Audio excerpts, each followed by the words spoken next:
Hello students, welcome to initiation of physics. Imagine, invent, inspire. Let's start it. Hope so you are doing well.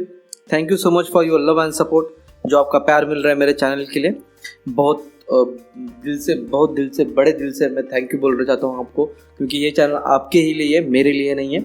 Okay, हमने यहाँ पे क्या किया था? अभी हमने जो लॉज ऑफ मोशन के थे थ्योरी चैप्टर्स, उसके बाद हमने लॉज ऑफ मोशन का जो थ्योरी पार्ट था, न्यूमेरिकल फार्मूले पार्ट था, वो सारा कवर अप कर लिया। बहुत अच्छे से उसको हमने कवर अप किया। अब जो मूव करना है हमें वो है हमारे जो सबसे पहला मतलब जो हमारे पास है यहाँ पे वो है न्यूमेरिकल।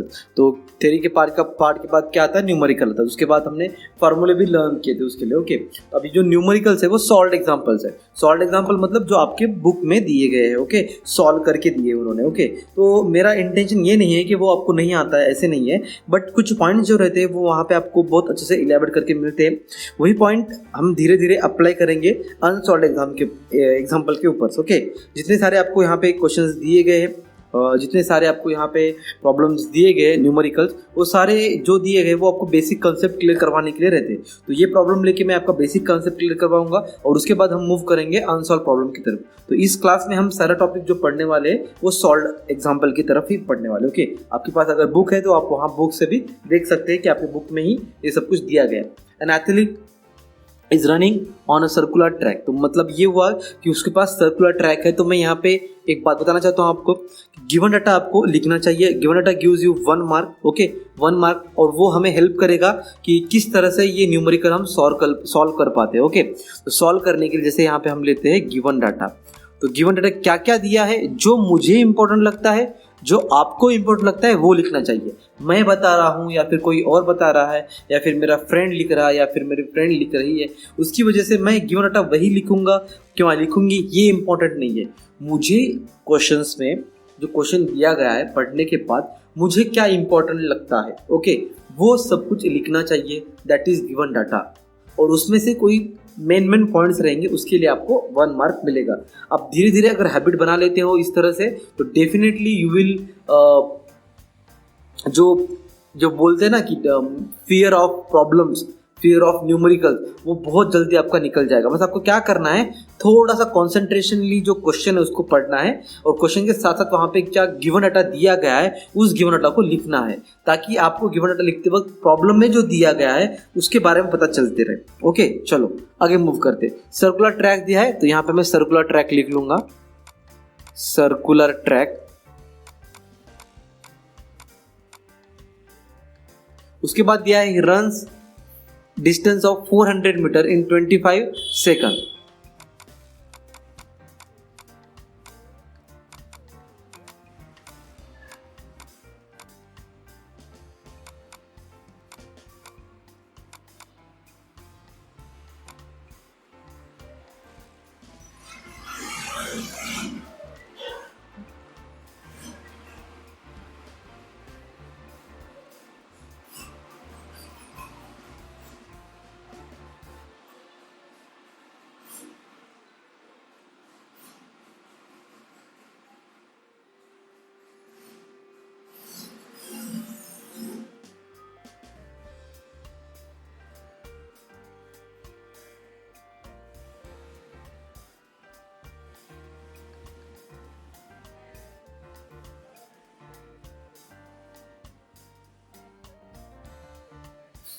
तो इतना सारा मुझे गिवन डाटा यहाँ पे क्वेश्चन से मिला हुआ है। तो ओरिजिनल पोजीशन जाने से पहले तो सर्कुलर ट्रैक है ना, तो सर्कुलर ट्रैक किस तरह से रहेगा? सर्कुलर ट्रैक तो इस तरह से सर्कुलर ट्रैक रहेगा, पूरा सर्कल एक। ओके, एक सर्कल। तो पार्टिकल यहाँ से मूव कर रहा है, मतलब जो एथलेटिक्स था वो यहाँ से मूव कर रहा है, ऐसे सोचिएगा। ओके, तो ये राउंड कंप्लीट करने तक उसको कितना डिस्टेंस ट्रैवल करने को मिला, मतलब जो टोटल डिस्टेंस हुआ हमारे पास, यहाँ पे लिख सकते हैं हम, यहाँ पे total distance. Okay, total distance, तो टोटल डिस्टेंस क्या हुआ हमारे पास यहाँ पे? 400 मीटर, 400 मीटर। उसके बाद अगर एथलेटिक्स मूव कर रहा है इस तरह से यहाँ पे, तो एक राउंड करने के बाद वो वहीं पे आ जाएगा। मतलब क्या हुआ, उसकी जो इनिशियल पोजीशन थी वही फाइनल हो गई। तो हमारा जो टोटल डिस्प्लेसमेंट यहाँ पे बन जाएगा, क्या बन जाएगा? Total displacement 0। टोटल डिस्प्लेसमेंट क्या बन जाएगा हमारे पास? 0 मीटर। अगर आपने मेरा वो थियोरेटिकल क्लास देखा होगा डिस्टेंस और डिस्प्लेसमेंट का, वहाँ पे मैंने इस तरह से एक शॉर्ट एग्जांपल लेके मैंने आपको वहाँ पे बहुत अच्छे से लेबट किया है, फिर भी यहाँ पे बता रहा हूँ क्योंकि जो इनिशियल पोजीशन थी वही उसकी फाइनल पोजीशन है। That's why the straight line between the initial position and final position कुछ नहीं है, तो वहाँ पे जो डिस्टेंस हो जाएगा वो क्या हो जाएगा, जीरो हो जाएगा, और डिस्प्लेसमेंट जो है हमारा वो जीरो हो जाएगा। ओके, डिस्प्लेसमेंट जीरो हो रहा है। टाइम कितना लग रहा है हमें यहाँ पे, तो time will be is equal to 25 seconds.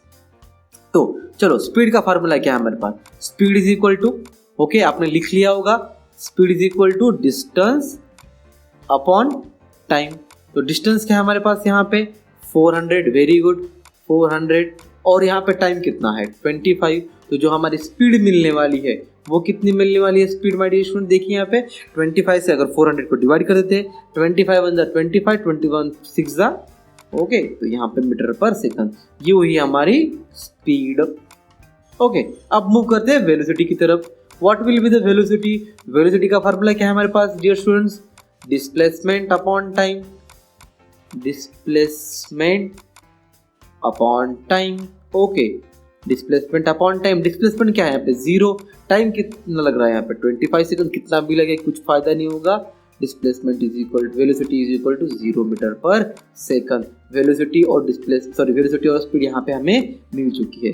Therefore लिखना जरूरी है, इट गिव्स एन इंप्रेशन, वो इंप्रेशन देगा आपके क्वेश्चंस को। Okay, therefore the speed is equal to 16 meter per second and the velocity is equal to 0 meter per second.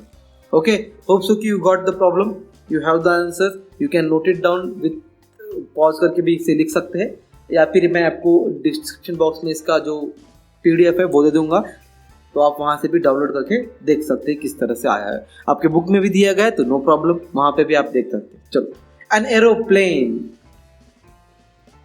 Taxis on the runway, runway पे चल रहा है। ओके, रनवे पे चल रहा है, कितनी फॉर 30 सेकंड के लिए चला, विद एन एक्सेलरेशन 3.2 मीटर पर सेकंड स्क्वायर। गिवन डाटा आ चुका है यहाँ पे। ओके, गिवन डाटा जो बोलना चाहते हो वो बोलिए। रनवे टाइम दिया है आपको, time is equal to 30 second. Okay, उसके बाद जो एक्सेलरेशन दिया है वो क्या दिया है हमें, acceleration is equal to 3.2 meter पर second square. Before taking off, ऊपर जाने से पहले क्या है, ऊपर जाने से पहले ये सब कुछ था। How much distance could it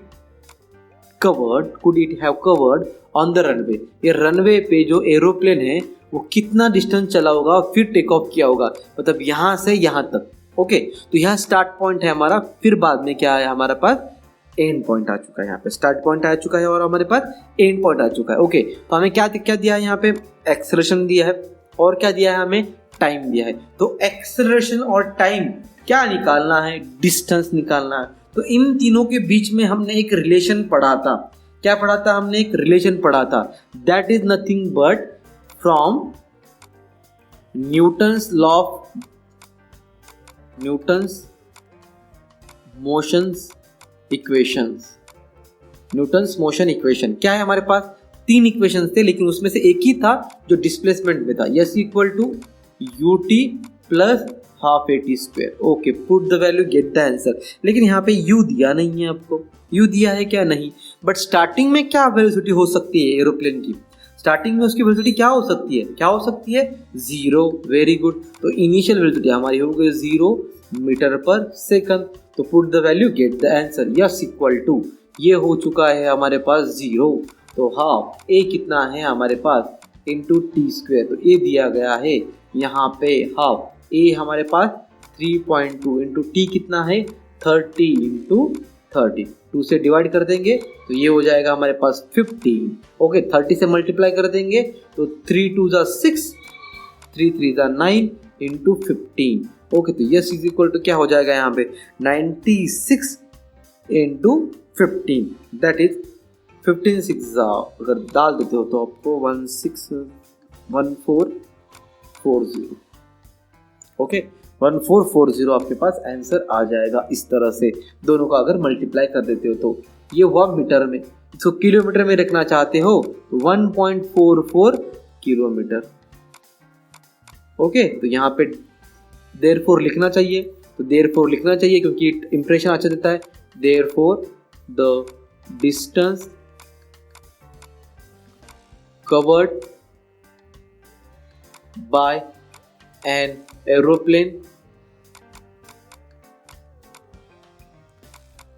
is 1.44 kilometre और 1440 मीटर। वो आपकी मर्जी, आप किस में लिखना चाहते हो। ओके, तो ऑब्जेक्टिव में आपको किलोमीटर में दिया गया है तो 1000 से वहां डिवाइड कर दीजिएगा, आपका आंसर आ जाएगा। होप सो कि सेकंड प्रॉब्लम भी आपका जो बुक का है वो समझ में आ चुका होगा आपको। अब जो थर्ड प्रॉब्लम है हमारे पास वो है अ कंगारू कैन जंप।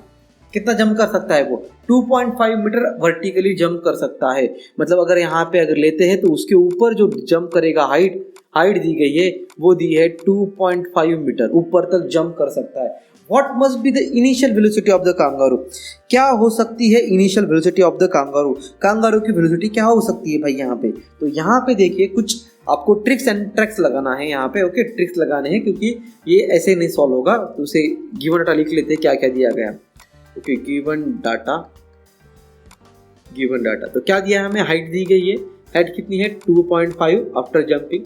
क्या निकालना है? इनिशियल वेलोसिटी निकालना है उसकी। ओके, इनिशियल वेलोसिटी निकालना है उसकी। अब कांगारू जब जंप करेगा, ऊपर तक जाएगा, तो वहां पे जाके क्या हो जाएगी? उसकी फाइनल वेलोसिटी क्या हो जाएगी? 0 हो जाएगी। तो फाइनल वेलोसिटी बिकम 0 मीटर पर सेकंड। देन वो नीचे आने लगेगा। अब ऊपर जाने के लिए उसको अपोज कर रहा है। कौन अपोज कर रहा है? ग्रेविटी अपोज कर रहा है। और वो ग्रेविटी नथिंग बट क्या रहता है? हमारी एक्सेलरेशन रहता है। और ऊपर जा रहा है तो वो नीचे लग रहा है। That's why we are taking it as a negative -9.8 metre पर सेकंड स्क्वायर। -9.8 मीटर पर सेकंड स्क्वायर, क्योंकि हमारी जो डायरेक्शन वो ऊपर साइड डायरेक्शन है। जी जो लग रहा है वो नीचे लग रहा है, और जी नीचे लगने की वजह से वहां पे 9.8 आता है, वो भी माइनस आता है। अब देखिए नथिंग बट ये क्या दिया हमारे पास? डिस्टेंस है, वेलोसिटी है और टाइम एक्सेलरेशन है। तो इन तीनों के बीच में कुछ रिलेशंस है क्या आपको? Definitely we have the relations. वो क्या है हमारे पास? v square is equal to u square plus 2as। v square equal to u square plus 2as। Final velocity हमारे पास कितना है? 0 is equal to u square निकालना है। 2 इंटू a कितना है हमारे पास यहाँ पे? -9.8। और यस कितना है यहाँ पे हमारे पास? 2.5। अगर u स्क्वेयर इधर चला गया तो वो निगेटिव हो जाएगा। तो यहाँ पे -2 into 2.5 into 9.8। Okay, minus sign, minus cancel हो जाएगा। u स्क्वेयर इक्वल टू क्या हो जाएगा यहाँ पे? सॉरी, अंडर रूट अभी नहीं आएगा, sorry my mistake, under root नहीं आएगा क्योंकि यहाँ पे स्क्वेयर लिख चुके हैं हमने, तो कैंसिल हो जाएगा। 2 इंटू 2.5 इंटू 9.8। ओके, तो मल्टीप्लाई करने के बाद u स्क्वेयर इक्वल टू कितना आ जाएगा हमारे पास? यहाँ पे देखिए ये कितना हो जाएगा? 2 इंटू 2.5 दैट इज 5, और 5 into 9.8 is equal to 49। Okay, is equal to 49। तो u इक्वल टू क्या हो जाएगा? Under root 49। Okay, u is equal to क्या हो जाएगा? प्लस माइनस 49 मीटर पर सेकंड। ओके, प्लस माइनस क्यों आता है? क्योंकि जब भी हम स्क्वायर रूट निकालते हैं तो उसका साइन क्या आता है? प्लस और माइनस। लेकिन यहाँ पे निगेटिव वेलोसिटी कभी नहीं हो सकती क्योंकि ऊपर जाने तक 0 हो रहा है। ओके, 0 हो रहा है तो निगेटिव नहीं हो सकती। कम हो रही है वेलोसिटी, है ना, कम हो रही है तो वो निगेटिव नहीं हो सकता। That is positive, that is 49 metre पर सेकंड। जो ऊपर जाके वेलोसिटी क्या हो रही है? 0 हो रही है। तो यहाँ पे लिखना है आपको देयरफॉर द इनिशियल वेलोसिटी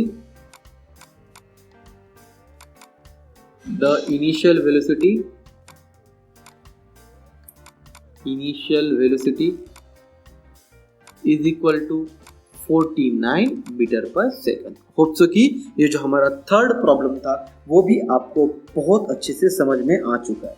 अब जो मूव करने वाले हैं वो फोर्थ प्रॉब्लम की तरफ मूव करने वाले हैं। थोड़ा लेंदी प्रॉब्लम है, थोड़ा हार्ड प्रॉब्लम है, लेकिन फिर भी हम इसे बहुत अच्छे से यहाँ पे सॉल्व करने की कोशिश करेंगे। Okay, a motor boat start from the rest जब भी बोला गया होगा आपको तो वहां पे 0 लेना है। क्या लेना है? वहां पे 0 लेना है। रेस्ट जब भी आपको आता है तो वहां पे 0 लेना है। तो गिवन डाटा यहाँ पे लिख लेते हैं हम। Okay, it will give you 1 mark. तो क्या आ जाएगा? रेस्ट मतलब जो हुआ हमारे पास इनिशियल वेलोसिटी 0 हो चुकी है। इनिशियल वेलोसिटी जो हमारे पास यहाँ पे है वो इज इक्वल टू 0 मीटर पर second and moves with uniform acceleration uniform है।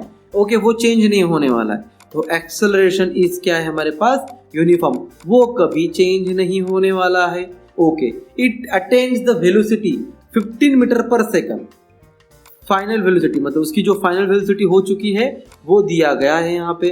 Final velocity is equal to कितना है यहाँ पे final velocity, v is equal to 15 metre पर सेकंड। कितना टाइम लगा उसको, कितना टाइम लगा, 5 सेकंड लगा। Calculate the acceleration and the distance travel in the time, कितना उसने एक्सेलरेशन है उसको और कितना उसने डिस्टेंस ट्रेवल करा है वो भी निकालना है। तो initial velocity, final velocity, acceleration के बारे में हमें पता है। Acceleration equal to change in velocity upon time, change in velocity upon time, okay, change in velocity upon time. तो चेंज इन वेलोसिटी मतलब क्या होता है हमारे पास यहाँ पे, ओके, चेंज इन वेलोसिटी मतलब क्या है, final velocity minus initial velocity upon time. Final velocity कितना है 15, इनिशियल वेलोसिटी कितना है 0, टाइम कितना लग रहा है 5, तो कितना हुआ हमारे पास 3 मीटर पर सेकंड स्क्वायर। ये हो चुका है हमारा एक्सेलरेशन भाई, एक्सेलरेशन वाला भाई आ चुका है हमारे पास। अब देखिए एक्सेलरेशन है, टाइम है, ओके, एक्सेलरेशन है, टाइम है हमारे पास, यहाँ पे एक्सेलरेशन भी है, टाइम भी है, और हमें क्या निकालना है, डिस्टेंस निकालना है। तो डिस्टेंस निकालने के लिए हमें पास Newtons from Newtons motion equation क्या है, s equal to u t plus half a t square. आप इसे भाग नहीं सकते, इसको आपको याद करना ही होगा, इसके पीछे आपको जाना होगा। Then and then only you can understand the depth of the problem and the problem will be easier for you, okay. आपको इजी जाना चाहिए, तो डिस्टेंस निकालना है, यस। इनिशियल वेलोसिटी कितनी है हमारे पास 0, तो ये 0 हो जाएगा। हाफ ए कांस्टेंट है, वो चेंज नहीं हो रहा है माय डियर स्टूडेंट, इसलिए हम 3 यहाँ पे ले सकते हैं। 5 इंटू 5, ओके, 5 इंटू 5 कितना हो जाएगा 25 इंटू 3 अपॉन 2, ओके। तो इसे ऐसे लिख सकते हैं यहाँ पे, तो 25 इंटू 3 75 अपॉन 2 37.5, ऐसे भी बोल सकते हैं आप, ओके। कैलकुलेशन कर सकते हैं, बहुत सिंपल कैलकुलेशन है यहाँ पे। तो 37.5 मीटर नो सेकंड, यहाँ पे डिस्टेंस है तो मीटर आ चुका है यहाँ पे। तो यहाँ पे लिख सकते हैं हम डिस्टेंस कितना आ चुका है हमारा 37.5। तो इसे लिखना जरूरी है, देयरफॉर बोल के इंप्रेशन देगा वो, लिख लीजिएगा देयरफॉर the acceleration is equal to 3 metre पर सेकंड स्क्वायर। डिस्टेंस जो है s is equal to 37.5 metre. Hope so कि चौथा प्रॉब्लम जो 4th नंबर का प्रॉब्लम था वो आपको अच्छे से समझ में आया होगा, ओके। मैं बस क्या कर सकता हूँ यहाँ से, होप मतलब अपना माइंडसेट बना सकता हूँ कि आपको समझ में आ रहा है। अगर आप कमेंट करके बताते हो कोई भी प्रॉब्लम, तो then we can easily resolve that problem, okay. Next problem हमारे पास है वो 5th नंबर वाला प्रॉब्लम। यहाँ पे दिया है the mass of cannon is 500 kg। जो कैनन है उसका जो मास दिया गया हमें वो दिया है 500 ग्राम, सॉरी 500 kg। कितना दिया है 500 kg। तो गिवन डाटा यहाँ पे लिखना जरूरी है। सो गिवन डाटा और डेटा जो बोलना चाहते हैं वो आप बोल सकते हैं। मास दिया है, mass of cannon mass of cannon that is MA लिख सकते हैं हम इसे, okay. 500 kg, 500 kg। It recoils with the speed. वो पीछे जा रहा है, मतलब क्या हो रहा है, उसकी बैकवर्ड स्पीड दी है, मतलब नथिंग बट स्पीड दी गई है, ओके। स्पीड दी गई है, स्पीड इज इक्वल टू क्या है हमारे पास 0.25 मीटर पर second. What will be the momentum क्या होना चाहिए उसका। तो मोमेंटम निकालने के लिए हमारे पास फार्मूला है, बहुत सिंपल वाला फार्मूला है, आपको याद होगा। Momentum is equal to mass into that's velocity. Mass कितना है 500, वेलोसिटी कितनी है 0.25, दोनों का मल्टीप्लाई कर देते हैं। तो 5 से अगर मल्टीप्लाई कर देंगे 125, और मोमेंटम क्या हो जाएगा kg मीटर पर सेकंड। ये हुआ हमारा मोमेंटम, जिसे हम p से भी डिनोट कर सकते हैं, ओके। होप सो कि यू गॉट इट। देयरफॉर लिखना चाहिए तो देयरफॉर लिख लीजिएगा। Therefore the momentum of cannon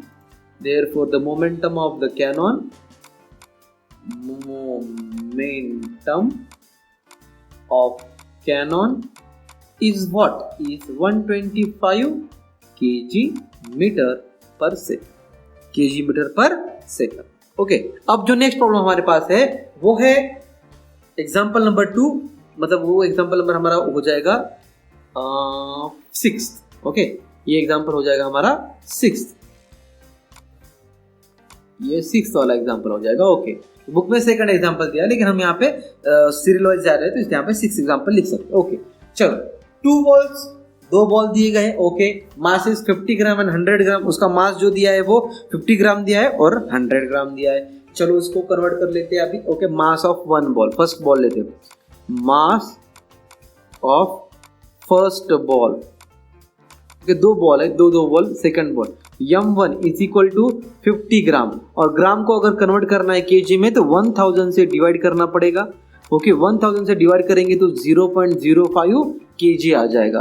okay, second जो दिया है mass of second ball, mass of second ball. Okay, second ball का जो मास दिया गया है वो दिया है हमारे पास m2 इज इक्वल टू कितना दिया है 100 ग्राम। दैट इज अगर केजी में कन्वर्ट करना है तो 100 divided by 1000 that is 0.1 KG. Okay, move करते आगे along the same line, okay, in the same direction, same direction में मूव कर रहे हैं वो दोनों। चलो एग्जांपल के लिए डायग्राम निकाल लेते हैं। देखिए सेम डायरेक्शन, सेम डायरेक्शन, ये वाला फर्स्ट वाला है, ये वाला सेकंड वाला है।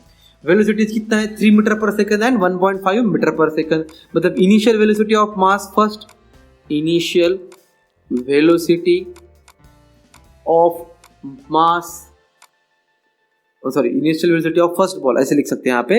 Initial velocity of first ball कितना है, first ball initial velocity of first ball कितना है, फर्स्ट बॉल की इनिशियल वेलोसिटी यहाँ पे 3 मीटर पर सेकंड। उसके बाद क्या है हमारे पास, इनिशियल वेलोसिटी दी गई है, initial velocity of second ball. Okay, of second ball, उसे हम यहाँ पे u2 भी लिख सकते हैं 1.5 मीटर पर सेकंड। ओके, तो यहाँ पे मैं लिख लेता हूँ, यहाँ पे क्या लिख लूंगा मैं, u1 लिख लूंगा क्योंकि फर्स्ट बॉल की है इसलिए यहाँ पे मैं u1 लिख लूंगा। u1 इक्वल टू कितना हो जाएगा यहाँ पे 3 मीटर पर सेकंड, 3 मीटर पर सेकंड। ओके, तो 3 मीटर पर सेकंड उसकी स्पीड आ चुकी है यहाँ पे u1, और u2 कितना दिया है यहाँ पे दिया है। अब देखिए यहाँ पे u1 की स्पीड ज्यादा है, u2 की स्पीड कम है, तो कोलाइड तो जरूर होगा क्योंकि ये कम स्पीड से जा रहा है और ये ज्यादा स्पीड से जा रहा है, ये जाके उसको कोलाइड करेगा। और कोलाइड करने के बाद एक्सटर्नल फोर्स लग रहा है कि यहाँ पे no external force, no external force, so no external force, external force. तो यहाँ पे laws of conservation of momentum जरूर आएगा और आना ही चाहिए क्योंकि यहाँ पे एक्सटर्नल फोर्स कुछ भी दिया गया नहीं है। अब जब कोलिजन के बाद, आफ्टर कोलिजन जो स्पीड दी चुकी है हमें फर्स्ट बॉल की, वो कितनी दी है 2.5 मीटर पर कम हो चुकी है। मतलब जो सेकंड वाले की स्पीड है वो बढ़ेगी, है ना, एक कम होगा एक ज्यादा होगा, एक कम होगा तो एक ज्यादा, एक ज्यादा होगा तो एक कम। तो यहाँ पे फर्स्ट वाला अगर की स्पीड कम हो चुकी है मतलब final velocity, final velocity of first ball, first ball की फाइनल वेलोसिटी क्या दी गई है, यहाँ पे लिख सकते हैं हम इसे, क्या लिख सकते हैं v1। Okay, v1 final velocity को हम v बोलते हैं, तो v1 is equal to 2.5 metre पर सेकंड। अब हम धीरे धीरे मोमेंटम निकाल सकते हैं, वो आपकी मर्जी है।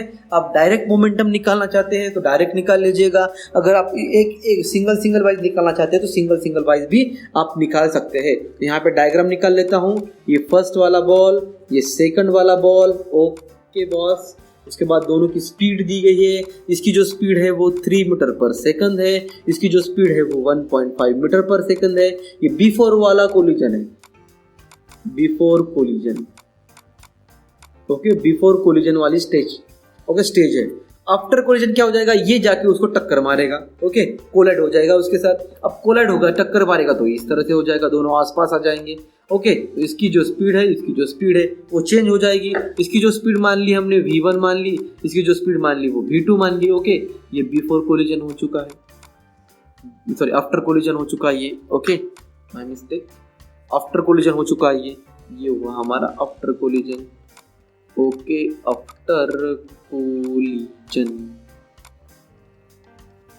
After collision, before collision and after collision. तो आफ्टर कोलिजन होने की वजह से ये क्या हो जाएगा, law of conservation of momentum आ जाएगा, law of conservation of momentum.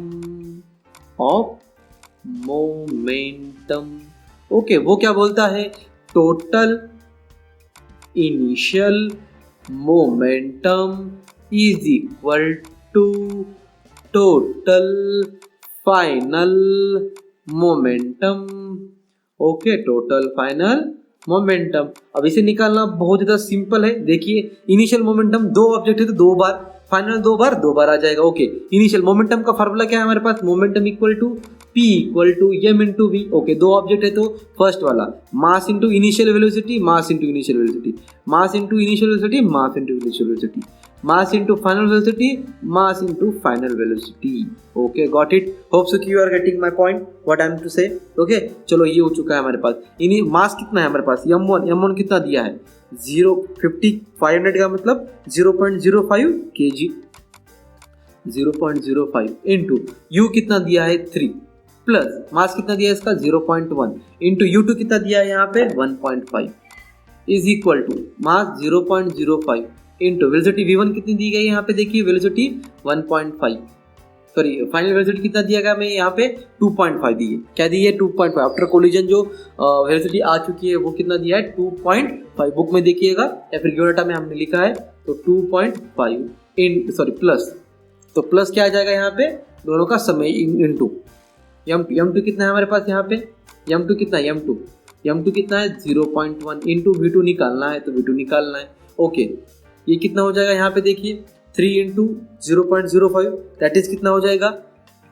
5 3 15 मतलब 0.15 प्लस इन दोनों का समेशन 0.15 मल्टीप्लाई करने के बाद। ओके, इन दोनों का मल्टीप्लाई करेंगे तो कितना आ जाएगा यहाँ पे? 25 5 125 मतलब 0.125 आप कैलकुलेशन कर सकते हैं। Okay, 0.1 into V2। अब ये इधर जाके ये दोनों के समेशन हो जाएगी 0.15 that is 0.3। Okay, is equal to कितना हो जाएगा? 0.125 प्लस 0.1 इंटू V2। अब ये प्लस है, इधर जाके माइनस हो जाएगा तो 0.3 minus 0.125 is equal to 0.1 into V2। चलो आगे 0.3 से अगर 0.125 अगर माइनस कर देते हैं तो बच जाता है, क्या बच जाता है? 0.1 into V2 is equal to 0.175। Okay, 175 ये बच जाता है। डिवाइड बाय कुछ नहीं अभी तक। हाँ, ओके, डिवाइडेड बाय कुछ नहीं क्योंकि ये वैल्यू आ चुकी है दोनों का सब्सट्रैक्शन करने के बाद। अब V2 इक्वल टू क्या हो जाएगा? V2 इज इक्वल टू क्या हो जाएगा? ये डिवाइड में चला जाएगा तो 0.175 डिवाइड बाय 0.1। ओके, तो 0.1 से मल्टीप्लाई 1 पॉइंट कट जाएगा, 10 से मल्टीप्लाई कर दीजिएगा, ये कितना हो जाएगा? 1.75 मीटर पर सेकंड। ओके, वेलोसिटी आ चुकी है हमारी यहाँ पे। अब देखिए हमारे स्टूडेंट्स, यहाँ पे कुछ आपको सोचने वाली बात है। जब भी लॉज ऑफ कंजर्वेशन आप लगाते हो या फिर लगाने की ज़रूरत पड़ती है क्योंकि जो एक्सटर्नल फोर्स नहीं लग रहा है यहाँ पे, उसकी वजह से यहाँ पे हम क्या लगा रहे हैं? Laws of conservation of momentum लगा रहे हैं। ओके, यहाँ पे जो पॉइंट है आपके लिए सबसे इंपॉर्टेंट पॉइंट याद रखना है वो ये बात है कि अगर कोई भी पार्टिकल है ए बी, दोनों पार्टिकल में एक की वेलोसिटी ज़्यादा है दूसरी की कम है या फिर एक की कम है दूसरी की ज़्यादा है तो आफ्टर कोलिजन वो चेंज हो जाएगी। आफ्टर कोलिजन क्या हो जाएगी? चेंज, मतलब जो कम है वो ज़्यादा हो जाएगा और जो ज़्यादा है वो कम हो जाएगा। यही बात यहाँ पे आपको याद रखनी है, इसलिए प्रॉब्लम दिया गया है और इस प्रॉब्लम से यही पता चल रहा है। देखिए इनिशियली जो वेलोसिटी थी हमारे पास यहाँ पे, देखिए मैं पेन कलर थोड़ा चेंज कर लेता हूँ ताकि आपको समझ में आए। ये कितनी थी? 3। फाइनल कितना हुआ? उसके बाद जो कोलिजन के बाद कितना हुआ? 2.5, मतलब ज़्यादा था कम हो चुका है। ये कितना था? 1.5, ये कितना हो चुका है? 1.75। दैट्स वाई जब भी प्रॉब्लम करते हो तो उसको प्रॉब्लम को समझना चाहिए कि किस तरह से प्रॉब्लम आ रहा है और हम हमारे रिजल्ट निकाल सकते हैं। खुद के रिजल्ट है ये। ओके, ये बुक में नहीं दिया गया है, हमने पॉइंट भी लिख लिया लेकिन इतना स्पेसिफाई नहीं दिया था, हमने इसको अपने खुद प्रॉब्लम सॉल्व के लिखा है। Okay, thank you so much for watching this video. Stay tuned with Reason of Physics for more videos. इसका मतलब यही है कि सब्सक्राइब करें और बेल आइकन दबाएं ताकि जब भी मेरा पहला वीडियो अपलोड हो, कुछ भी वीडियो अपलोड हो तो सबसे पहले आपको ही मिले। और साथ साथ यही बात मुझे आपको बतानी है कि अगर आपको कोई भी प्रॉब्लम आता है रिगार्डिंग फिजिक्स, रिगार्डिंग कोई भी टॉपिक की प्रॉब्लम, तो प्लीज़ कमेंट कीजिएगा ताकि मैं आपको वो बता सकूँ, आपका सोल्यूशन दे सकूँ। मुझे बहुत अच्छा लगेगा अगर आपका डाउट मैं क्लियर कर सकता हूँ। ओके, क्लियर कर सकूँ तो मुझे बहुत अच्छा लगेगा, इसलिए प्लीज़ हो सके तो आपकी तरफ से, क्योंकि ये वीडियो लेक्चर्स मैं आपके लिए बना रहा हूँ ताकि आपके डाउट जो है वो क्लियर हो जाए। ओके, ये आपका ही चैनल है और आप भी करोगे जो करना है तो आपकी वजह से जो भी मुझे मिलेगा वो मुझे मेरी तरफ से वो आपको मिलने वाला है। जो कोरोना का पैंडेमिक इफेक्ट है वो अभी तक खत्म नहीं हुआ है, बहुत ही मतलब अभी तक स्प्रेड होने की बहुत ज़्यादा चांसेस है। ओके, तो यही करना है आपको। क्या करना है, मास्क पहन के बाहर निकलना है। कुछ भी हो तो सबसे पहले आपको सैनिटाइजर करना है, खुद को सैनिटाइज करना है। कुछ ज़रूरी काम हो तभी बाहर निकलना है। मैं बार बार अपनी वीडियो में यही बता रहा हूँ क्योंकि ये जो खत्म होने वाला डिसीज़ नहीं है, ये और आएगा और बढ़ेगा, इसलिए आपको यही करना है। जैसे स्वाइन फ्लू आया था उस टाइम हमने बहुत सारे प्रिकॉशंस लिए थे तो उसको कम करने के लिए, उसी तरह से यहाँ पे भी कोरोना को कम करने के लिए आपको बहुत सारे प्रिकॉशंस लेने चाहिए। जब भी ज़रूरी काम हो तभी आपको बाहर निकलना है। घर वालों को बताना है कि बाहर निकलते वक्त मास्क पहन के बाहर निकले, क्योंकि पता नहीं किसी को कोरोना है या नहीं है, वो पता नहीं चल रहा है। देखने से तो पता नहीं चलता। फ्लू आती है बहुत ज़्यादा, फ्लू की वजह से बहुत ज़्यादा अंग जो अपना शरीर है वो बहुत ज़्यादा गर्म हो जाता है, तो उसी वजह से पता चल जाता है आपको। ओके, तो ये कुछ उसके लक्षण है, बोल सकते हैं हम यहाँ पे, इंडिकेशन है उसके। लेकिन फिर भी पता नहीं चलता है। आपको वही करना है, आपको घर पे रहना है, सुरक्षित रहना है और खुद का ख्याल रखना है और घर वालों का भी ख्याल रखना है। Stay home, stay safe, stay hygiene. Thank you so much. Thank you.